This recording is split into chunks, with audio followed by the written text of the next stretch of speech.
Οι περισσότεροι όταν ακούμε για γαλάτες, το μυαλό μας πηγαίνει σε αγαπημένους ήρωες, όπως ο Αστερίξ, ο Βελίξ, ο Πανοραμίξ.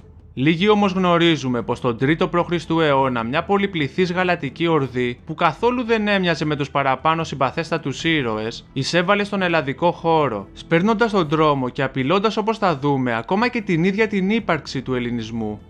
Στο σημερινό μας επεισόδιο θα παρουσιάσουμε όλα τα γεγονότα της γαλατικής εισβολής, μεταξύ των οποίων και τη δεύτερη μάχη στις Θερμοπύλες, η οποία παρουσιάζει έντονες ομοιότητες με αυτήν που είχε δοθεί το 480 π.Χ. εναντίον των Περσών. Πάμε λοιπόν να ξεκινήσουμε το ιστορικό μας ταξίδι με οδηγό τον ιστορικό περιηγητή Παυσανία, ο οποίος καταγράφει εκτενώς τα γεγονότα στο έργο του Ελλάδος Περιήγησης. Οι Γαλάτες ήταν φύλλα κελτικής καταγωγής και ως λαός ήταν πολεμοχαρείς. Μάλιστα στις αρχές του 4ου π.Χ. αιώνα, με ηγέτη τον Βρένο, κατάφεραν να λαιλατήσουν ανηλαιώς τη Ρώμη. Όταν ομάδες Κελτών κατευθύνθηκαν νότια στη Χερσόνησο του Έμου και απείλησαν τους Έλληνες, ο Μέγας Αλέξανδρος συναντήθηκε με πρεσβευτές τους στις όχθες του Δούναβη και αυτοί του ορκίστηκαν πίστη. Μάλιστα, σύμφωνα με τον Στράβωνα, στο ερώτημα του Μεγάλου Στρατιλάτη τι φοβούνται περισσότερο ώστε να ορκιστούν σε αυτό, απάντησαν: «Μόνο το να μας πέσει ο ουρανός στο κεφάλι». Στα τέλη του 280 π.Χ.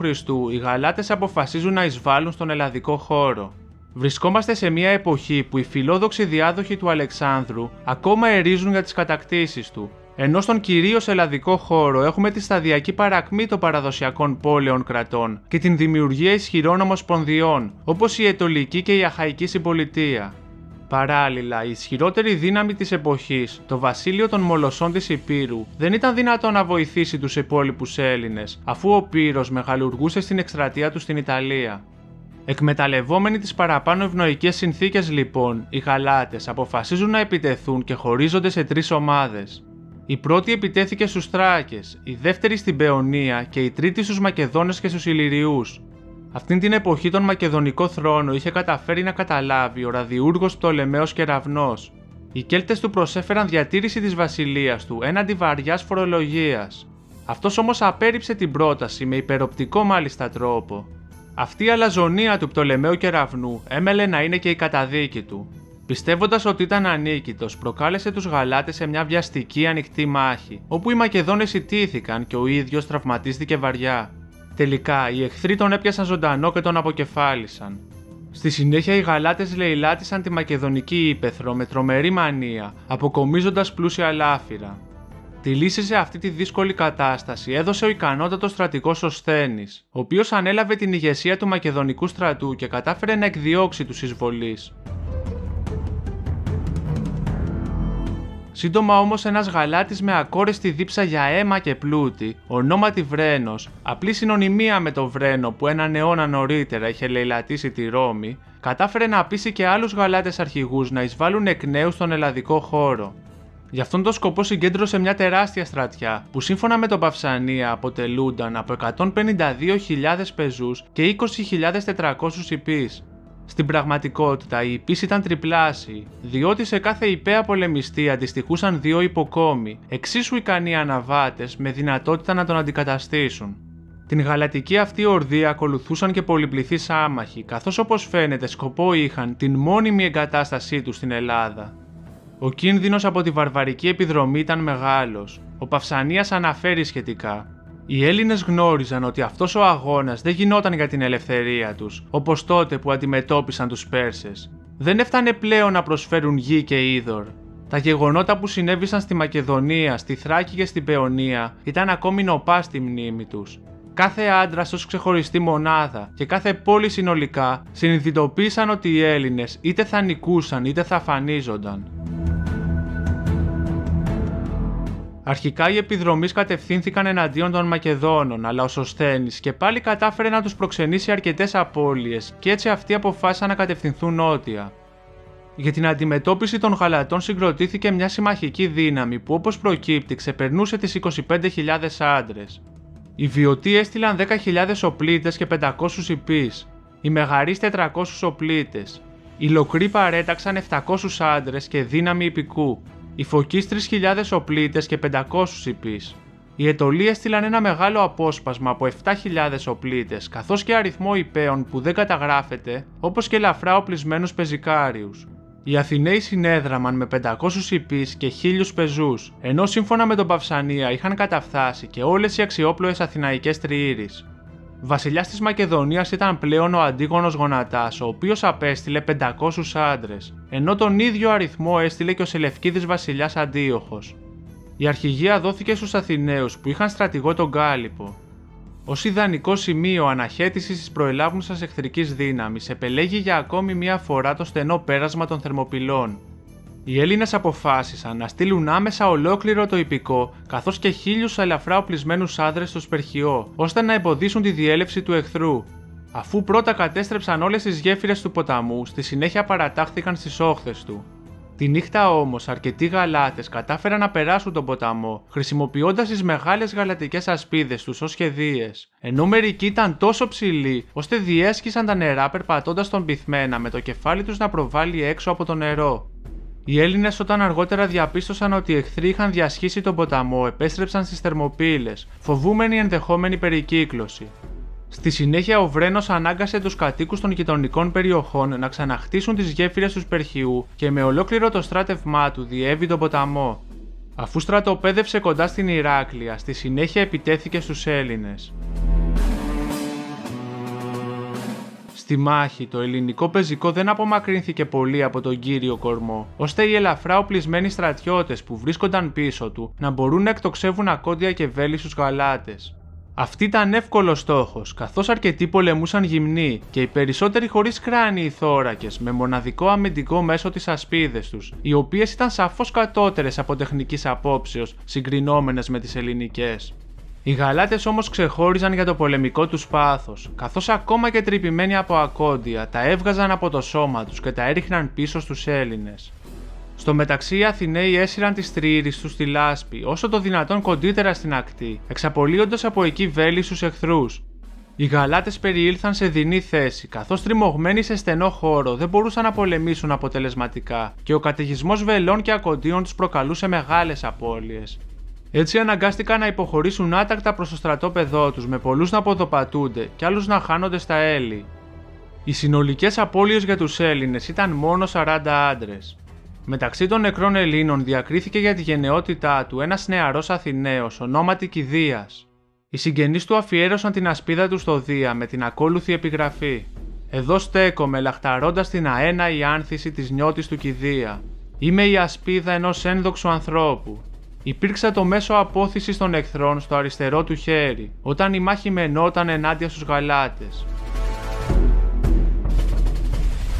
Ο Βρένος, αδυνατώντας να διασπάσει την ελληνική άμυνα, αποφάσισε να εφαρμόσει έναν έξυπνο αντιπερισπασμό. Έδωσε εντολή σε 40.000 πεζούς και 800 υπείς να κινηθούν εναντίον της Αιτωλίας, ώστε να αναγκάσει τους Αιτωλούς να εγκαταλείψουν τις Θερμοπύλες και να σπεύσουν προς υπεράσπιση της πατρίδας τους. Πρώτος σταθμός των βαρβάρων αποτέλεσε το Κάλιο.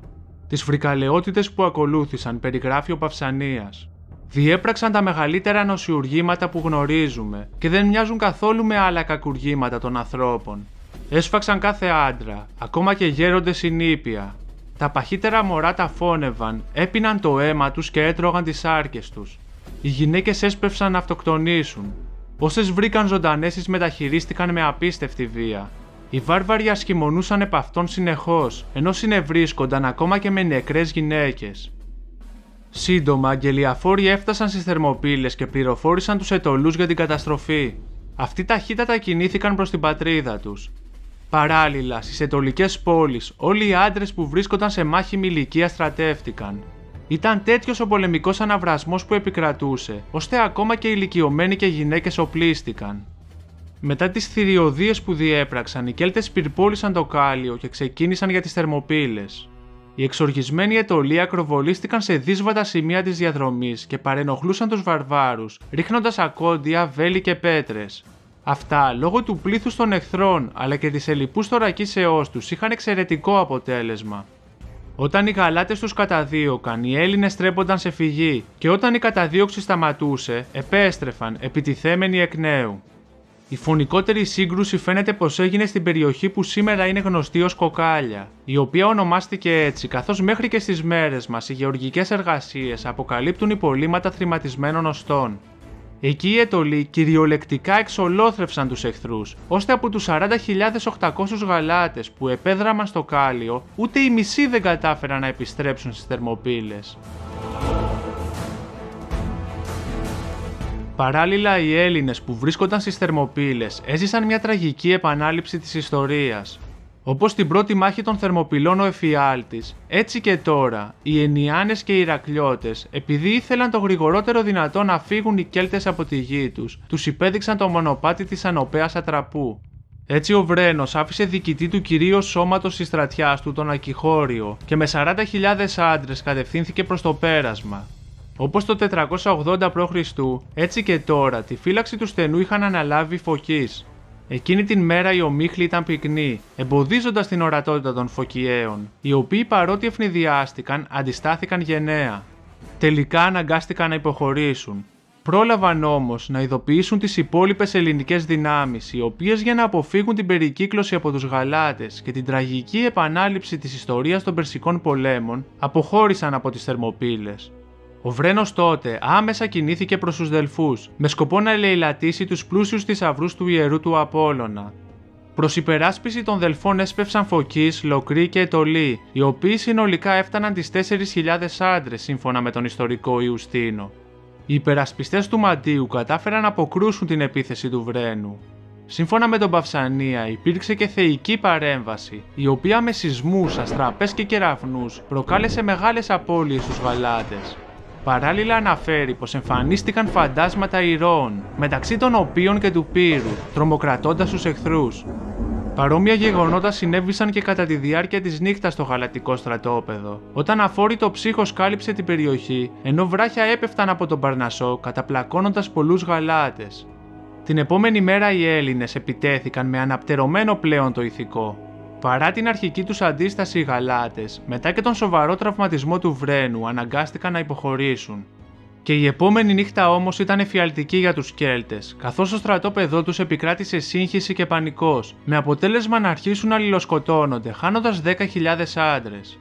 Το επόμενο χρονικό διάστημα το γαλατικό στρατόπεδο έχασε άλλους 10.000 άντρες από έλλειψη τροφίμων, καθώς οι Φωκείς εμπόδιζαν τον ανεφοδιασμό τους.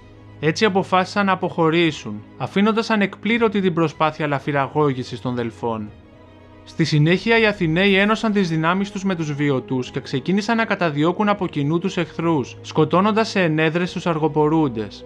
Όσοι Γαλάτες κατάφεραν να γλιτώσουν, ένωσαν τις δυνάμεις τους με αυτές του Ακιχώριου, ο οποίος είχε καθυστερήσει να φτάσει από τις Θερμοπύλες, καθώς η κύρια στρατιά των Αιτωλών έκανε συνεχείς επιθέσεις στην οπισθοφυλακή του, αναγκάζοντάς τον να κινείται με αργό ρυθμό.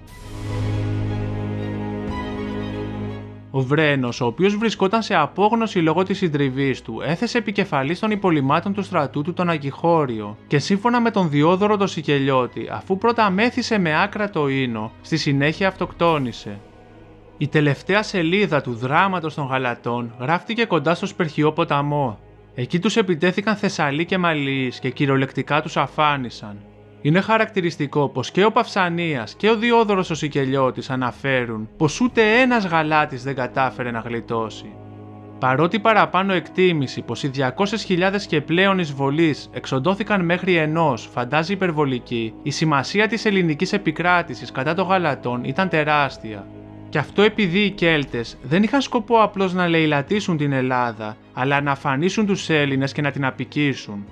Αυτό φαίνεται από το ότι οι εισβολείς πήραν μαζί τους τις γυναίκες και τα παιδιά τους, με σκοπό να βρουν νέες εστίες και να εγκατασταθούν μόνιμα σε αυτές. Επίσης το γεγονός πως αναζητούσαν νέες εστίες φαίνεται και από το ότι λίγο αργότερα Γαλάτες εγκαταστάθηκαν μόνιμα σε περιοχές της Θράκης και της Μικράς Ασίας. Μπροστά στον παραπάνω κίνδυνο αφανισμού λοιπόν, οι Έλληνες πραγματοποίησαν έναν αληθινό άθλο, εφάμιλο των Μυδικών. Το κατόρθωμα αυτό γίνεται ακόμη μεγαλύτερο αν αναλογιστεί κάποιος την τεράστια αριθμητική υπεροχή του εχθρού, καθώς και την έλλειψη μεγάλων στρατιωτικών ηγετών δεδομένης της απουσίας του Πύρου. Η νικηφόρα έκβαση του πολέμου αυτού είναι μια ακόμη τρανή απόδειξη πως οι Έλληνες όταν αποφασίσουν να αγωνιστούν ενωμένοι μεγαλουργούν. Ας είναι λοιπόν το παραπάνω, το μήνυμά μας σε όσους επιβουλεύονται την ελευθερία μας. Πριν κλείσετε το βίντεο, μην ξεχάσετε να πατήσετε την ένδειξη μου αρέσει, να κάνετε εγγραφή στο κανάλι μας, αλλά και να μοιραστείτε με τους γνωστούς σας το περιεχόμενό μας, για να μας βοηθήσετε να διαδώσουμε την προσπάθειά μας. Μέχρι την επόμενη ιστορική μας περιήγηση, σας εύχομαι ολόψυχα να είστε καλά.